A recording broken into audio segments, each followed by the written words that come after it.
Madam Vice Chair, Yes. if I may, I'm going to be opposed to the motion for a few different reasons. I appreciate Commissioner Williams' fatherly advice, but $2,500 membership, I wouldn't support that either. What I'll say about the chamber is this: I'm going to be opposed for basically three main reasons. Number one, the funds for the membership have already been put towards another project, and that was a lighting project for our roundabouts, our intersections. The second reason is because, well, I was very disappointed to see the resolution and the subsequent social media posts from the chamber regarding utilities. Since I've been a member of this board's voted for every incentive grant brought to us. We have also supported specific utility projects that give us a chance at commercial growth opportunities.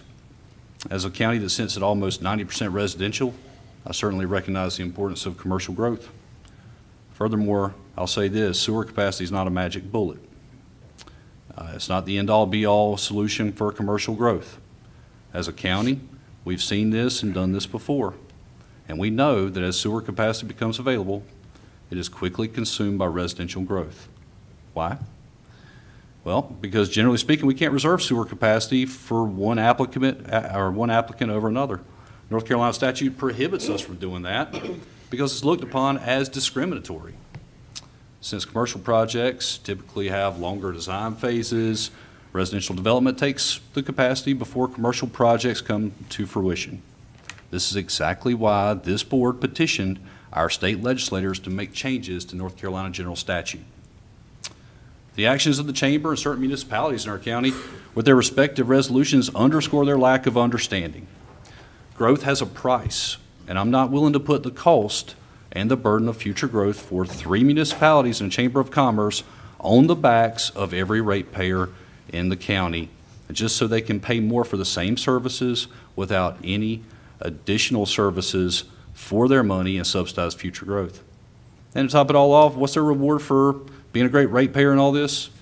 That's right, they get to sit in more traffic every day on roads that North Carolina DOT can't afford to fix. So sewer capacity and growth, it's a ripple effect. Is the chamber going to contribute to fund new schools that growth brings? Are they going to contribute to Sheriff Cathy's budget for more deputies? How about EMS? Are they going to help us out there? Growth affects everyone in this county and not just one organization or a municipality.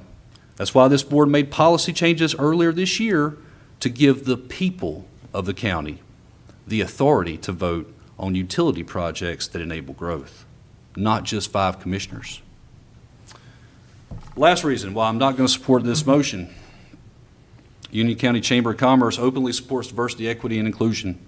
It's also called DEI. DEI, and I speak for myself with this, not the board. This is my personal opinion.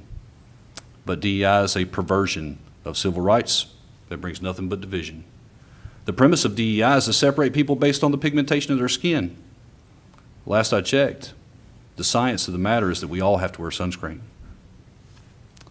The Chamber's support of DEI goes back to prior to 2021, when the Chamber made this a priority in Union County. Since then, the Chamber has pushed this agenda in their trainings and events. Recent Chamber events for diversity, equity, and inclusion, and now it's and belonging as well. January 2021, Pat Kale said this, that Chamber of Commerce has had diversity and inclusion as part of our work for years. This year, we need to be intentional and make diversity and inclusion an intentional priority. September 5th, 2023, there was a meeting on creating an inclusive workplace, diversity, equity, inclusion presentation. Chamber DEI committee member and Duke Energy DEI spokesperson stated this: DEI helps us to recognize the unique needs of our customers. The needs of their customers is power. I'm not sure how diversity, equity, and inclusion keeps the lights on. And just like I'm not sure how indoctrination is a benefit to Union County businesses or their customers who buy goods and services here. They even had a slide up on that meeting that says equity is defined as recognizing the need to redistribute power to create the quality of being fair and impartial. Redistribute. June 14th, 2023, Diversity, Equity, Inclusion Committee hosted a session on diversity in workplace. May 27th, Diversity, Equity, Inclusion Series was completed by the Chamber. That was sponsored by other area organizations. Guys, DEI program sponsored by the Chamber. Teach our local businesses to hire and promote based off the color of the skin or sexual orientation first. When we hire people based on these traits and not their experience, their qualifications, or most importantly, the content of their character, we've significantly missed the boat. I didn't support DEI before I was elected, and I won't support using Union County taxpayer dollars to fund it now, no matter what Commissioner Williams wants. I was not elected to straddle the fence with this. So I'll be in opposition to the motion.